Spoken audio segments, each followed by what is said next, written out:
Super. Upendra గారు sir, psychological mythology అన్నారు. So ఆ రెండింటిని ఎలా మిక్స్ చేశారు? అంటే మైథలాజికల్లో సైకలాజీ అన్నారు కదా, సో ఆ రెండింటిని ఎలా మిక్స్ చేశారు? ఈ స్టోరీకి ఎంత టైం పట్టింది? ఇదా అది స్టోరీకి టైం లేదండి, చేస్తూనే ఉంటాము. ఆ మైథాలజీ సైకాలజీ చెప్పింది మీరు ఆల్రెడీ చూశారు కదా, దానికంటే ఇది వేరే రకంగా ఉంటుంది అని అందుకని చెప్పాను. కొంచెం సైకాలజీ కొంచెం ఎక్కువ ఉంటుంది ఈ ఫిలంలో.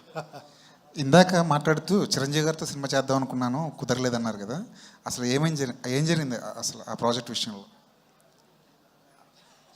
చాలా 25-30 ఇయర్స్ అయిపోయింది.